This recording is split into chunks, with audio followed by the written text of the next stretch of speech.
Bonsoir. Bonsoir à toutes et à tous. Merci d'être venus aussi nombreux pour la première projection publique de ce film, puisque, à part le Festival de Cannes et le Festival d'Angoulême, vous êtes les premiers à voir ce film et nous avons hâte de connaître vos réactions dans un instant.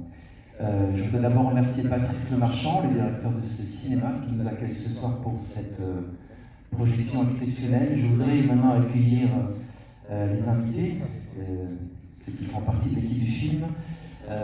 D'abord, le réalisateur, vous le connaissez, il a déjà réalisé 3 films, Sauvé ou périr, Goliath et L'affaire Escarin. Je vous demande d'accueillir Frédéric Tétier.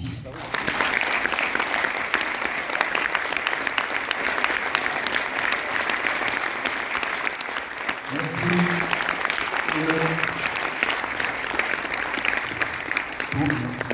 Pour écrire ce film, Frédéric a beaucoup travaillé à écrire ce film. Il n'était pas tout seul, il était accompagné d'un co-scénariste qui a travaillé sur beaucoup de films de Stéphane Brisé, par exemple, ou encore certains films de Roger Dissem, Chocolat ou Omar m'a tué. Merci d'accueillir donc le co-scénariste de l'Abbé Pierre Limite de Combat, Olivier Corse.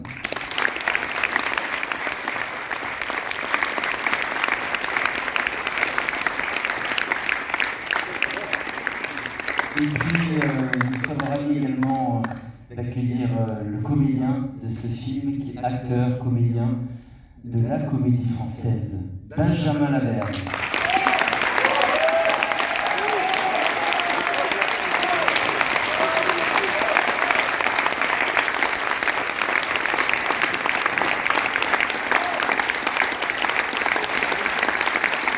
Bravo.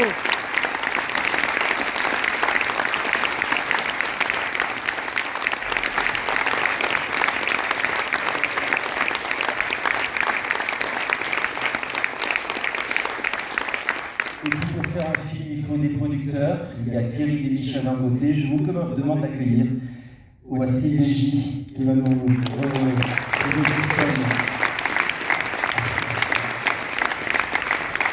on va vous donner la parole dans un instant. On a 30, 40, 45 minutes pour échanger. On a hâte de connaître vos réactions à toutes et à tous. Je vais commencer par la première question. C'est pas la plus simple, Frédéric. C'est qu'est-ce qui a fait que tu es parti avec Wassim et avec SND dans une histoire aussi dense, autour d'un personnage aussi iconique, emblématique que l'Abbé Pierre? Wassim, il répond vachement bien à cette question. Non, mais je vais répondre après, mais c'est vrai que tu réponds bien. Tiens, je te passe le micro. Si vous voulez pas venir sur scène, c'est pour ça.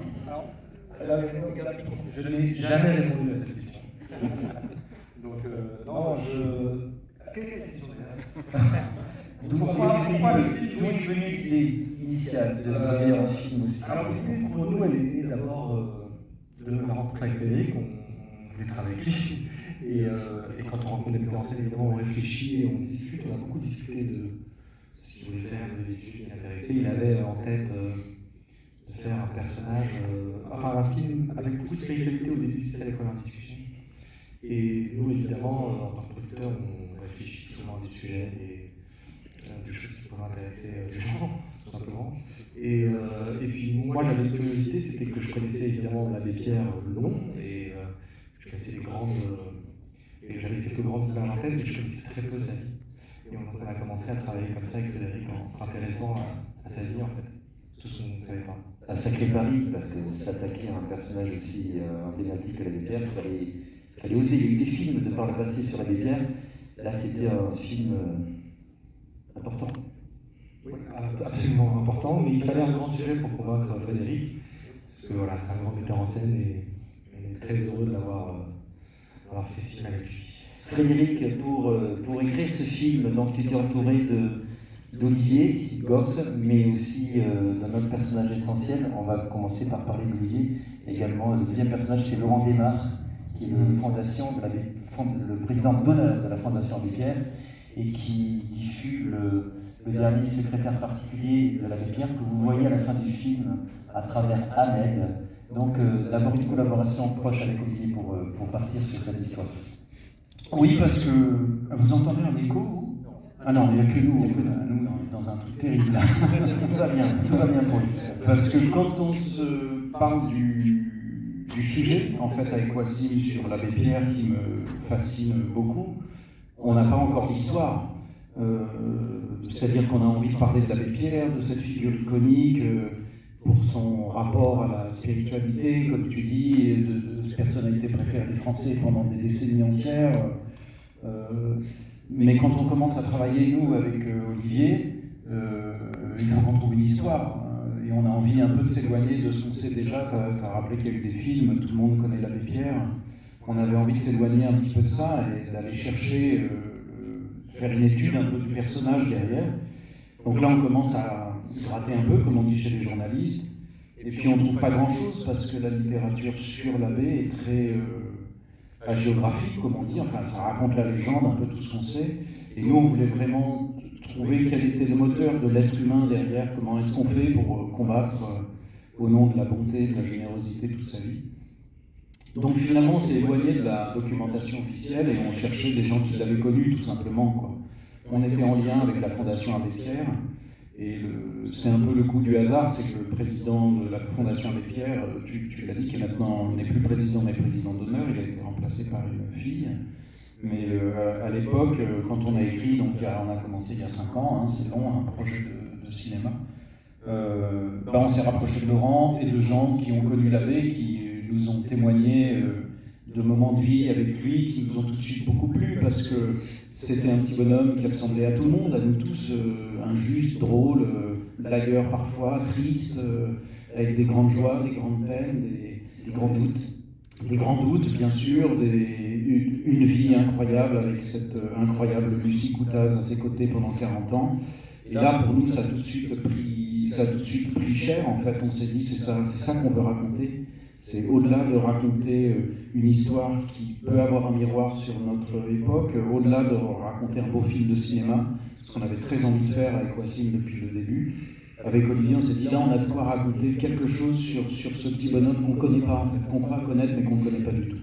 Olivier, comment on choisit dans l'existence d'un être aussi impressionnant que l'abbé Pierre de 94 ans, comment on choisit les pans de sa vie pour mettre dans un film de 2h15? Il faut d'abord trouver notre vision, effectivement, du personnage, ce que disait Fred, c'est-à-dire que faire un film biographique, un biopic, c'est toujours assez piégeux, en fait, parce qu'en général, on a a posteriori on ne connaît que l'arrivée, en fait, c'est-à-dire que surtout les gens connus, comme ça, les gens qui ont un parcours de vie exceptionnel, on se dit, on n'a pas l'impression que tout était déjà écrit, jalonné, etc. Et en fait, non, il faut retrouver à chaque étape la fragilité de l'existence. C'était pas cool d'avance, il faut l'abbé Pierre. D'ailleurs, il y a eu plein de noms différents. À certains moments, il aurait pu échouer, il aurait pu mourir, il aurait pu douter, il aurait pu renoncer. Voilà, retrouver donc les choix, on les fait aussi en fonction de ça, en fait, pour donner une fragilité à ce dessin. Puis après, c'est vrai que c'est compliqué parce qu'il a une tellement exceptionnelle qu'on avait envoyé faire un film de 4 heures, en fait. Ça s'est joué en permanence jusqu'au montage, il y a certaines scènes qui ont été tournées, qui n'ont pas été montées, c'est assez important, mais qui n'ont pas trouvé leur place. Donc effectivement, c'est un travail de choix et de vision, en fait, de la façon dont redessiner, en fait, son parcours. Et il a raison, Olivier, aussi, c'était notre obsession en écrivant, ça l'a été après en tournant, c'était de dire revivons le moment comme si on était au moment, et je prolonge ce que tu dis, et pas comme on le voit 60 ans plus tard. On essaie de se dire qu'est-ce qu'il a dû ressentir pendant la guerre, qu'est-ce qu'il a ressenti à la députation, sans savoir ce qu'il allait devenir, en fait. C'est ça qu'on essayait de faire, c'est ce que tu veux dire par fragilité, mais de retrouver l'aléatoire de la vie à ce moment-là, quoi. Benjamin, comment on se retrouve dans cette aventure juste incroyable? Comment on se retrouve jouant ce rôle de l'abbé Pierre? C'est arrivé comment? Un scénario qui est arrivé. On se dit, c'est sûr que c'est pour moi. J'étais un peu, très vite intéressé, saisi, hameçonné en me disant, oh là là, je sens.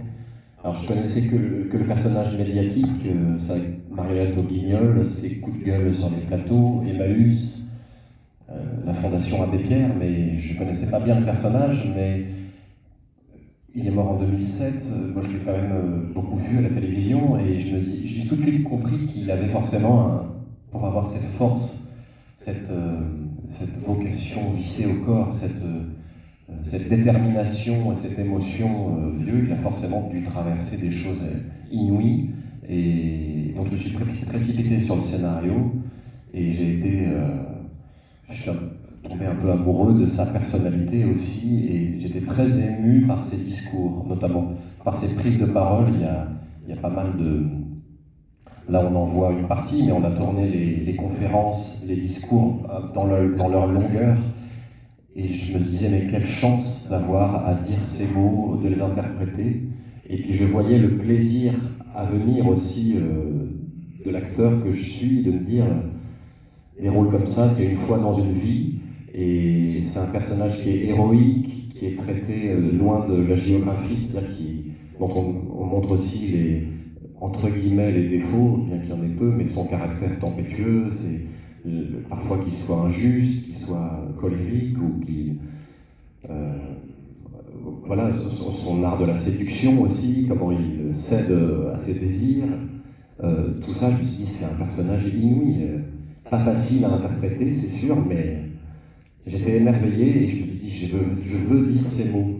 Parce que parfois, on a des rôles où il faut, voilà, se changer d'apparence, composer des choses, et moi j'ai pu jouer des personnages un peu insupportables, ou des cons, quoi. Enfin, et là, je me dis, c'est génial aussi d'avoir à jouer ce héros des temps modernes.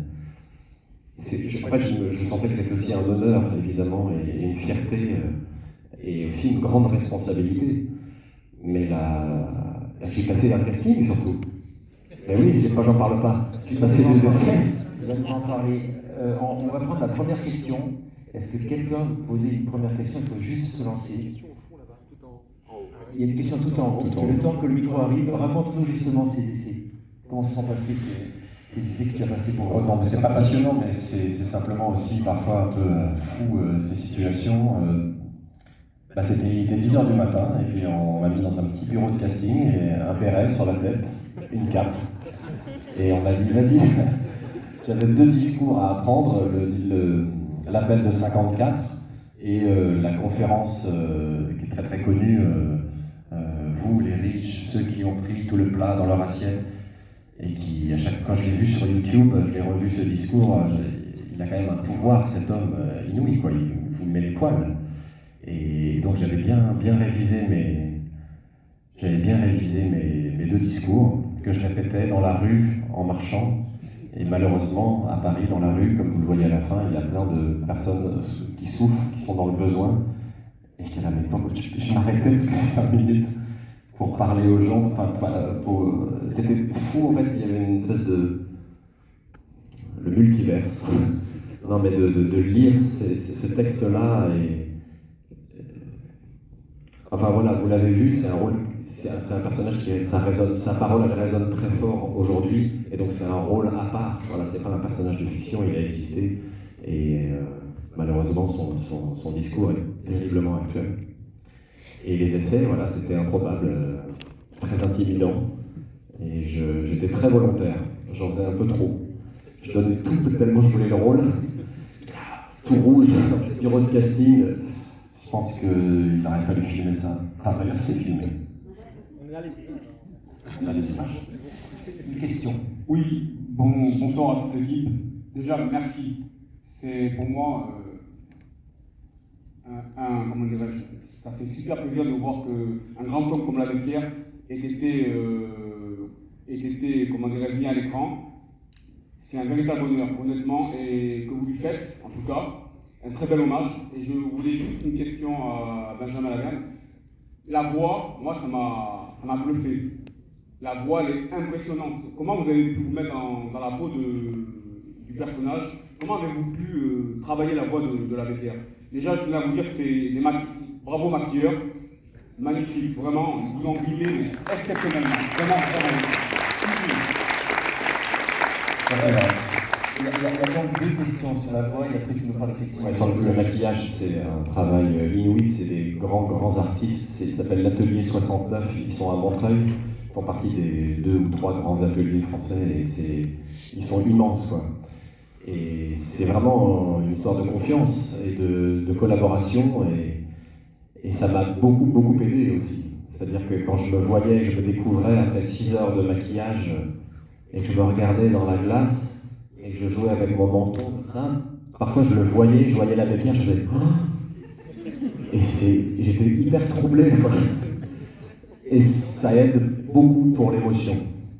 Ça évidemment, et après ça devient un jeu, mais un vrai jeu, quoi. Genre, ça m'a rappelé des années de conservatoire ou de cours Florent, où de jouer un vieux, c'est l'éclate totale. C'est en plus, en fait, moi je fais 1m87, donc j'ai fait tout le tournage comme ça.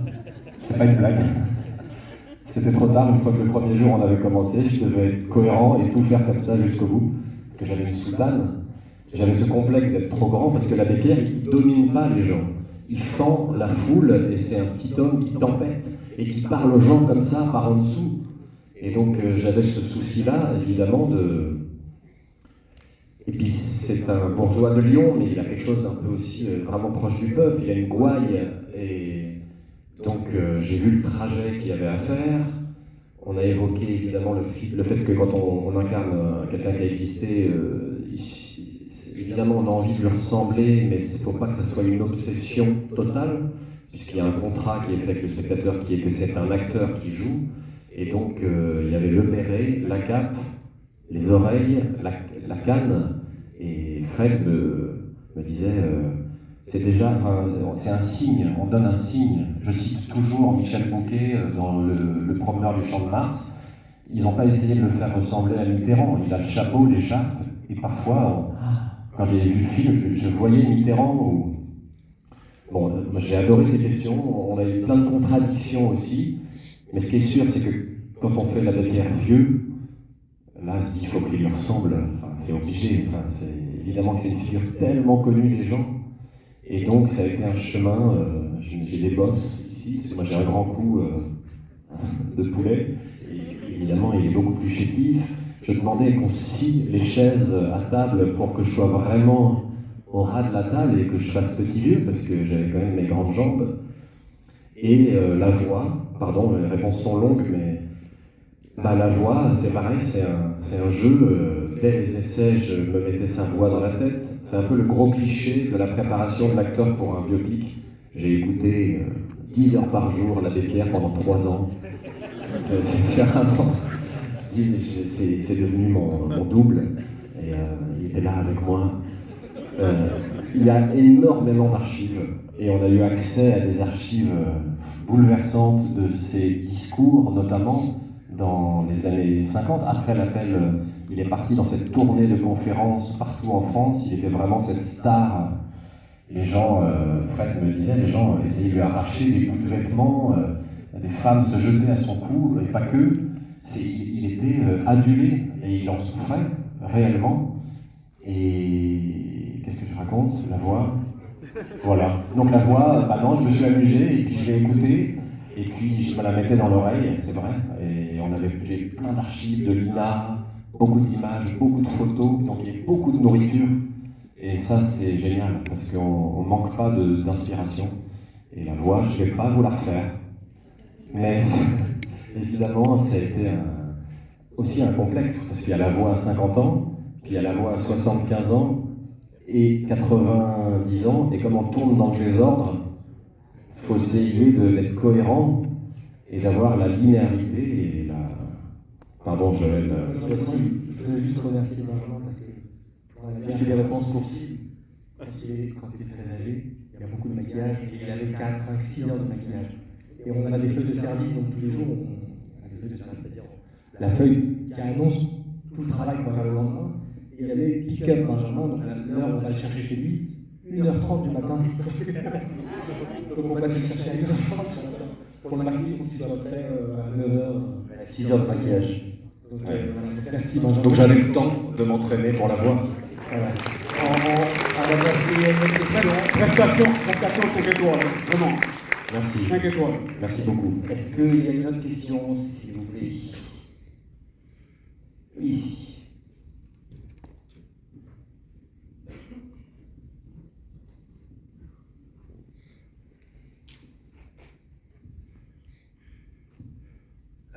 bonsoir.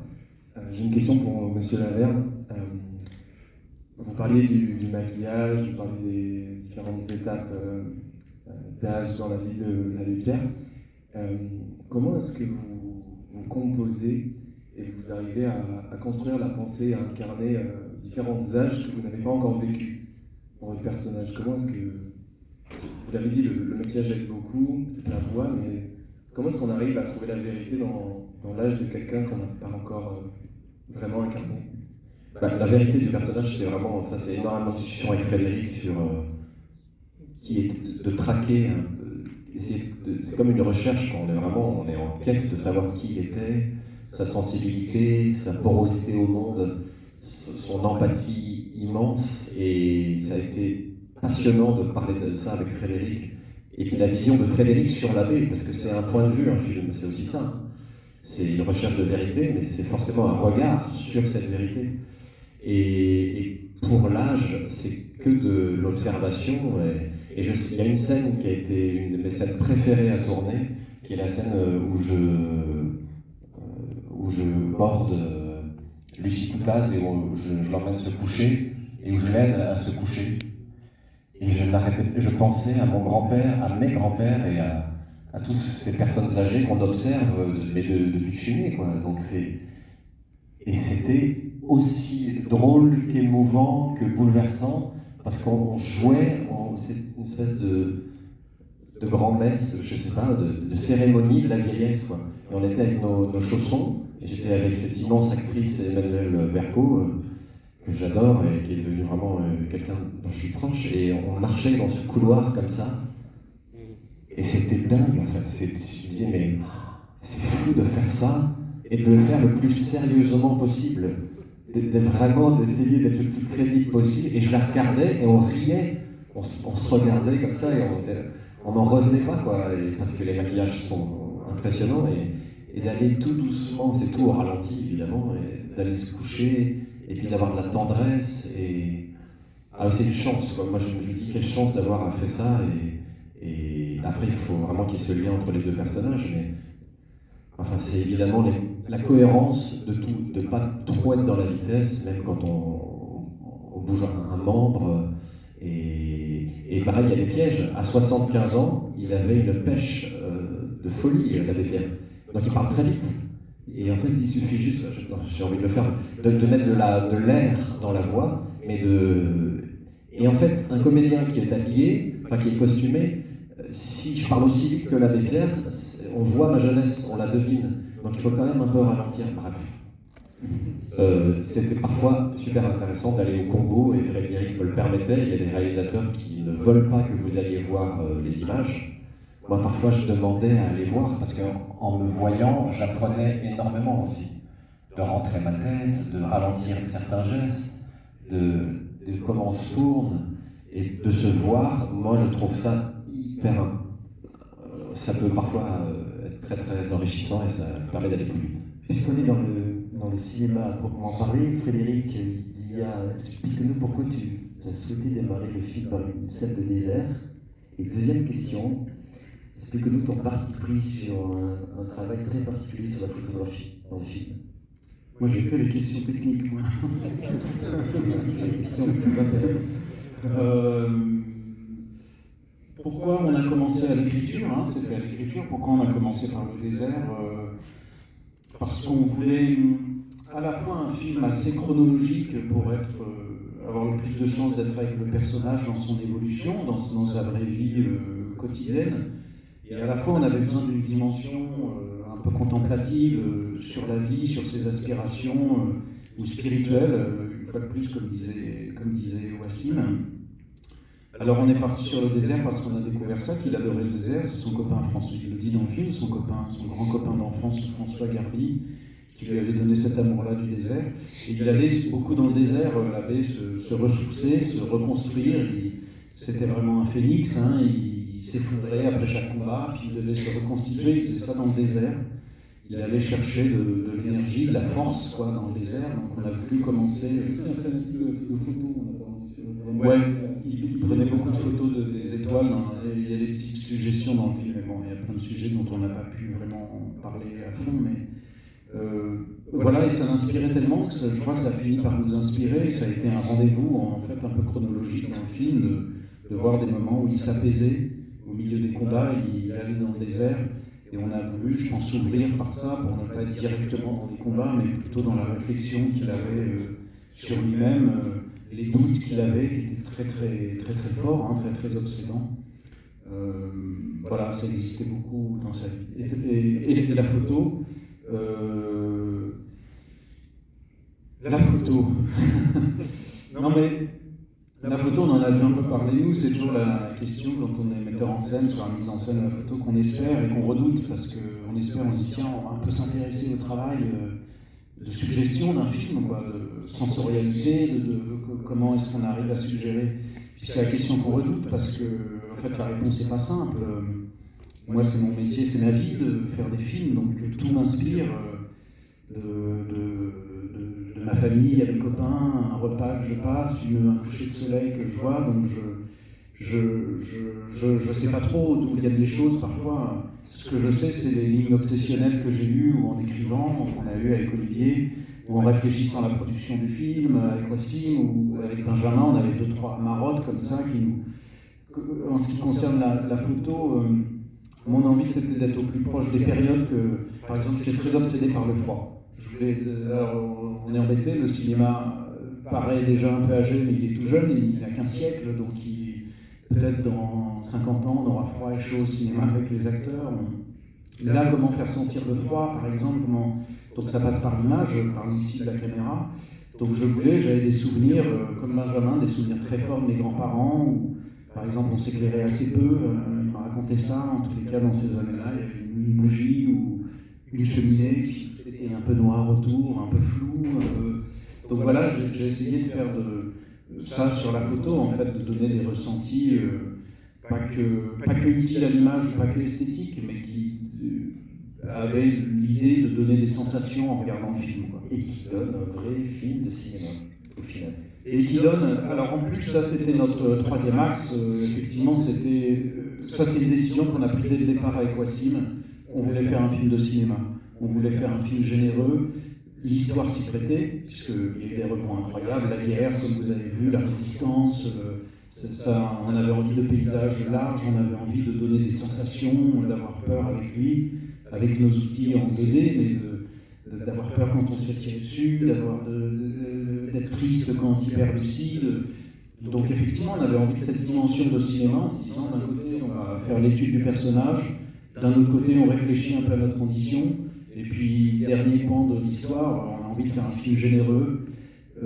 Quand on voit qu'il y a des enfants, là, ce soir, nous, c'était vraiment notre rêve de départ. On s'est dit, on aimerait que les grands-parents viennent avec leurs enfants, qu'ils viennent avec leurs enfants, pour parler d'un sujet qui, nous a bouleversés pendant 5 grosses années. Donc on s'est dit, pour faire ça, il faut qu'on fasse un film. On se disait souvent avec aussi, il faut qu'on ne regrette pas d'avoir payé 10 balles à l'arrivée, quoi. J'espère que c'est le cas pour vous ce soir. On va passer à la question suivante. Un peu plus haut. Et après, on parlera de Lucie Coutaz avec Olivier. Ah, le micro arrive, monsieur, le micro, parce que sinon on ne va pas vous entendre. Le micro est juste à côté de vous. Oui, bonsoir. Est-ce que vous avez prévu une autre fin que celle qu'on a vue? Est-ce que vous avez envisagé une autre fin? Non, pas. Et là, on l'accueille. La fin, vous voulez dire sur le monde moderne, quoi, le monde actuel? Voilà, c'est ça, exactement. Est-ce qu'on a envisagé une autre fin? J'essaie de comprendre le sens de votre question, parce que nous, comme scénaristes, on envisage malheureusement 75 fins avant 75 versions. Ouais, on a eu quand même envie de ça assez tôt, oui, d'avoir cet éclat de miroir final. On a eu envie, ça n'avait peut-être pas tout à fait cette forme, mais on a eu envie de ça assez tôt. Ouais. Et intégrer des images d'actualité, ça a été aussi voulu par vous-même. Est-ce que ça rapporte quelque chose au film ou pas, en actualité? Qu'est-ce que vous en pensez, vous? Pas grand-chose. Mais pour moi, c'est la vie de la métière qui est importante. Bon, là, on voit, c'est intéressant, mais bon, ça ne rapporte pas grand-chose. C'est aussi une façon de chapitrer quand même un film qui va de 1927 à 2005. En fait, c'est quasiment toute l'histoire du XXe siècle, et comme Fred disait, on avait envie de faire un film familial aussi accessible, un film qui passe des grandes tranches d'histoire de la France du XXe siècle, et on trouvait ça important qu'il y ait des jalons comme ça, en fait, un petit peu, des insertions documentaires qui permettent un peu à tout le monde de se retrouver, sinon ça aurait été peut-être un peu hors sol, quoi. Ça aurait peut-être manqué de structure historique, on va dire. Moi je dirais en plus, on peut pas, je suis navré si la fin ne vous a pas plu, on ne peut pas plaire à tout le monde, hein. Dans le meilleur des cas, on fait 3-4 millions pour 70 millions Nous, en tous les cas, ce qu'on voulait, c'était parler de ce personnage, et ce personnage, son combat s'est pas arrêté quand il est mort en 2007, donc nous, ça nous semblait, comme je vous ai dit, sous d'autres formes, mais dès le début, on avait envie d'actualiser en fait son histoire et son passage sur Terre. C'est le moyen qu'on a trouvé. Bon, désolé s'il ne vous a pas plu, mais c'est celui qu'on avait choisi là pour le moment. Il y a peut-être l'idée, après chacun s'en empare comme il veut, mais que la situation ne s'est pas vraiment améliorée en fait. Aujourd'hui, si un homme comme lui était au bord de la route en train de faire la manche, personne ne le regarderait. Olivier, Frédéric, il y a donc ce personnage de l'abbé Pierre, et puis il y a ce personnage incroyable que l'immense majorité du public a découvert. Tu l'as découvert grâce à Laurent Débat. Tu connaissais, je pense, l'existence du Psychotas. Parle-nous un petit peu de ce personnage qui est essentiel. Pourquoi il est resté dans l'ombre? Qu'est-ce qui a fait qu'on ne l'a jamais connu? La lumière qui est trop sur l'abbé Pierre ou un personnage discret? Alors, c'est toute une histoire, en fait, pourquoi il y a eu autant d'invisibilisation comme ça de personnages féminins, sans forcément une volonté farouche de les placer, mais ça s'est fait, ça s'est permis en route, on va dire. Alors qu'elle a toujours été créditée d'être co-créatrice d'Emmaüs, etc.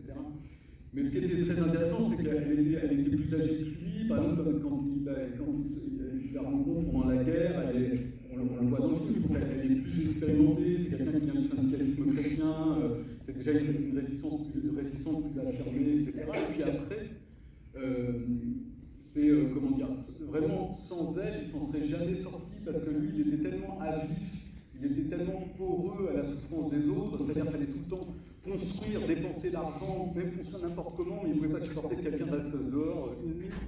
Et en fait, elle essayait un peu d'arrondir les angles, de le calmer, elle faisait un peu le lien avec... Parce que c'est aussi une histoire l'histoire de la fondation d'Emmaüs, ça raconte aussi la naissance de l'humanitaire moderne, en fait. Et la BK est vraiment la charnière de ça, c'est-à-dire que quand on sent qu'il y a les finances qui arrivent après l'hiver 54, etc., il n'est plus tellement à sa place, et il commet des erreurs d'ailleurs, il le reconnaissait en fin de vie, en fait, il n'arrivait pas à s'adapter à quelque chose de plus structuré, de plus comptable, de plus raisonnable d'une certaine façon, et Lucie était là pour ça en fait, et il a vraiment sauvé la mise plus d'une fois.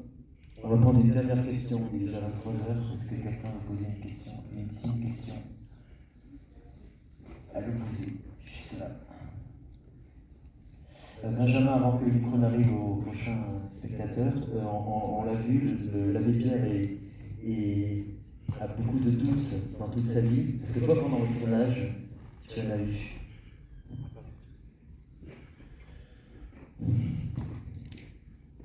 Pendant le tournage, on est dans le feu de l'action, et c'est pas là qu'on a le plus de doutes, c'est peut-être avant, après, parce qu'on se dit, on a l'impression d'avoir... C'est tellement important d'honorer sa mémoire, de ne pas se tromper, d'être fidèle à qui il était, et à la fois, c'est toujours une prise de risque, une œuvre, et c'est un regard, et c'était très heureux la préparation, parce qu'on partageait beaucoup, et que Frédéric me laissait cette place aussi d'un interprète un peu particulier, puisque c'est un rôle immense, et qu'on avait intérêt à faire équipe, on le savait. Et il m'a embarqué dans sa sensibilité, dans son regard, dans son envie de cinéma, et je me suis autorisé, parfois jusqu'à, je pense aussi, atteindre une certaine limite, à remettre en cause ou à douter, à tout mettre sur le devant, sur la table, en disant « tu es sûr de ça ?» J'étais un peu pénible, mais c'était ma manière d'exprimer mon... Je te demande pardon, officiellement, ce soir, devant cette salle. Pardon, Frédéric.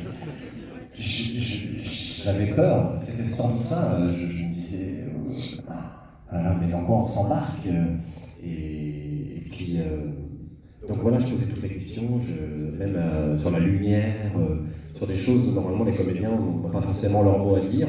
Et comme je suis passionné aussi de toutes les étapes de fabrication de films, voilà, il m'a impliqué et je le remercie vraiment. Et ça nous a permis aussi de nous apprivoiser, de nous rencontrer, et on a eu un lien très très fort. On était vraiment une équipe avec l'abbé Pierre aussi autour de nous. Et bien sûr que j'ai eu peur, que j'ai des doutes, et que c'est aussi comme ça qu'on avance, et que c'est une force de travail ici. Et je suis très heureux du film et très fier. Monsieur. Bonsoir, merci de passer la parole. Ça a été un très bon film. Le titre du film, c'est La Lumière. Donc, au début, il était dans un carnet. On a au début du film, il était dans un carnet. Et puis, tout au long du film, pour un abbé, on ne parle pas de religion. Est-ce que c'est un parti pris de ne pas parler de religion? Au moment des obsèques du bébé qui était décédé, le premier bébé de la fondation, on a commencé le Notre Père. Et puis, on n'est pas allé plus loin. Et au moment du repas de l'abbé Pierre, je me dis, peut-être qu'il va faire une petite prière. Heureusement que ça a été, on a coupé cette partie-là. Mais vous imaginez qu'un abbé, il prend un repas, il ne rend pas grâce. Voilà. Donc, c'est pour savoir si c'est un parti pris de ne pas parler de Merci beaucoup. Chaque fois, il y a une prière. En fait, moi, j'ai pas entendu toute la question, mais Non, Olivier a entendu. Pour le coup, par contre, on a beaucoup réfléchi à ça. D'abord, il y a quand même il y a des prières, il y a des, c'est à plusieurs reprises, à différentes étapes, etc. Mais en fait, pour le coup, il n'a jamais douté de sa foi. C'est ce qu'on a compris de lui. Donc pour nous, c'est une permanence, c'est une évidence. Elle est tout le temps là, sa foi. Il n'y avait pas besoin forcément de l'alimenter. La façon dont il pose des questions dès le début, la voix off, quand il passe en revue sa foi, etc. Il interroge Dieu, mais on n'avait pas besoin, on n'avait pas tant besoin de ça, de le montrer au boulot, en fait. Elle était tout le temps là, sa foi. Moi, je crois aussi, juste pour compléter, si j'ai compris la question, que d'abord, on était très intéressé par la spiritualité au sens large, et pas une religion plutôt qu'une autre. Et par ailleurs, une fois de plus, autant le sujet nous a touché dès le début, autant je crois que nous, ce qui nous a passionné, c'est l'histoire de ce petit bonhomme, la façon dont il menait les combats, plus que la raison pour le... On a essayé de respecter le sujet, mais d'aller plus dans l'histoire, tout ce qui nous a plu comme Cicuta. C'est vrai que quand on découvre ça, quand on gratte sur sa vie, d'un coup on est très intéressé du point de vue de l'histoire, de découvrir que cet homme que tout le monde a pensé seul toute sa vie, à part quelques peut-être ultra-initiés, certains sont peut-être dans la salle, mais nous on l'a découvert, on s'est dit c'est très intéressant de révéler ça.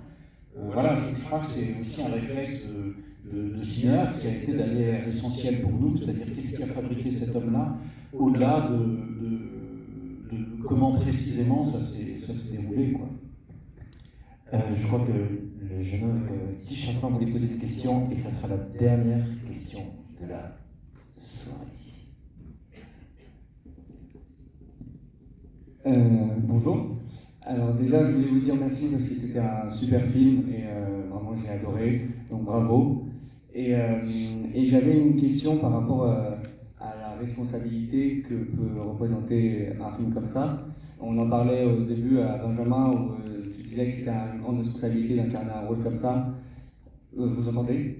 Ouais, que c'était une responsabilité d'incarner un rôle comme ça, et justement, contrairement un peu au monsieur, je trouve que c'est important de montrer à la fin que ça existe encore et que c'est toujours là. Et la scène où la femme meurt de froid, il y en a tous les jours aujourd'hui, donc c'est terrible. Et même le fait de voir Benjamin Laverne à la fin dans la rue en train de mendier, c'est presque plus l'abbé Pierre, mais Benjamin Laverne, et je trouve ça bien, mais du coup c'est hyper responsable. Et je me demandais par rapport à vous, Frédéric Tellier, comment vous vous êtes saisi de cette responsabilité-là, et s'il y a eu des doutes aussi de se dire là je fais un film fort quand même, qui est assez politique et qui peut créer du mouvement, et c'est bien aussi, on a envie d'ailleurs de se révolter. Mais on voyait même là, il y a un moment, pardon je parle beaucoup, mais il y a un moment où vous étiez pas là, mais il dit ta gueule à Le Pen, et il y a les 3 quarts de la salle qui ont applaudi, donc il y a quelque chose de fort dans un film comme ça, quoi. Et voilà, je voulais savoir comment vous en parliez de ça. Merci pour votre question. C'est-à-dire que c'est un peu ce que je disais tout à l'heure. Je crois que moi j'ai constamment oscillé. En fait, j'essayais à la fois de m'affranchir de l'histoire, d'abord pour pas être trop ému et faire mon travail de cinéaste, et puis en même temps de la respecter. Je crois que notre grande chance avec Olivier, c'est que d'abord on était d'accord sur la manière de le traiter. Wassim était d'accord avec nous. Ça a l'air de rien pour vous, mais quand on est dans ce trio-là, si on s'engueule dès le départ, ça va faire un film foireux. On était d'accord là-dessus. Et puis on a eu une chance incroyable, c'est la Fondation Abbé Pierre, qui a été avec nous dès le début, et qui vraiment nous a encouragés. Dès le début, ils nous ont dit « soyez pas trop respectueux, soyez pas trop gentil ». L'abbé, parfois il était un peu injuste, il aimerait voir un film un peu... aller piquer un peu les gens aux fesses, ça. Après, évidemment, moi, dans ma trajectoire, je n'ai fait que des films engagés, c'est ce qui me plaît, c'est ce que j'aimais voir au cinéma quand j'étais gamin. J'aime que ça nous secoue un peu, de manière un peu faux cul, avec du cinéma devant, quoi. C'est ça que j'aime bien faire, moi. Donc, j'ai essayé de faire ça aussi, mais bien sûr que quand on attaque un sujet comme ça, c'est assez flippant longtemps, parce qu'il y a une charge, une responsabilité énorme. Là, je vous raconte que c'est cool avec la Fondation Abbé Pierre, mais quand même d'être face à Laurent Desmar avant que ça devienne un copain, c'est très impressionnant. Quelqu'un qui a vécu, il nous a inspiré le personnage d'Ahmed dans le film. Quand on leur a montré le film, on était dans notre toute petite godasse quand même. Mais oui, c'est un partage. De toute manière, moi j'ai toujours vu le cinéma comme un grand moyen de partage. Donc c'est ça que j'ai toujours eu envie de faire avec mes films, et peut-être que celui-ci, c'est la quintessence du partage par définition. Donc voilà. Et puis souvent, j'avais ça, je disais bon, pense à autre chose, pense au plaisir du spectateur, et puis quand je pensais trop au plaisir du spectateur, je disais pense à ton sujet quand même, l'abbé. Voilà, ça a été vraiment cette oscillation, pour ne pas dire cette torture permanente, quoi, pour moi. Sachez que si vous voulez rencontrer Laurent Desmar, demain, nous serons, certes vous venez de voir le film, mais nous serons avec lui, avec la même équipe, à l'UGC Gobelin à 20h et à l'UGC Bercy à 20h pour une rencontre à 22h. Voilà, je vous dis ça. Et nous avons démarré cette rencontre. Juste terminer, pardon, sur l'héritage. En fait, l'héritage qu'il nous laisse, par rapport aux images de fin, pour monsieur, en fait, ce que je trouve, ces images, on les connaît par cœur. En fait, on les voit H24. Mais de se prendre le film et de revoir les images, c'est juste qu'on voit les choses différemment. C'est aussi ça, c'est de grignoter cette carapace qu'on se met, de s'habituer, de se blinder, de se protéger, puisque c'est quotidien, et qu'en fait, pour l'époque qu'on vit, elle est quand même très particulière, on a l'impression que c'est la fin du monde, et d'entendre cette voix de l'abbé Pierre qui oblige à ouvrir ses œillères et à se fissurer un peu, et à ne jamais s'habituer, et à lutter contre cette indifférence qui parfois est une fatalité, parce qu'on se dit de toute façon c'est foutu, il y a trop à faire, et qu'on entende sa petite voix quand on sort dans la rue.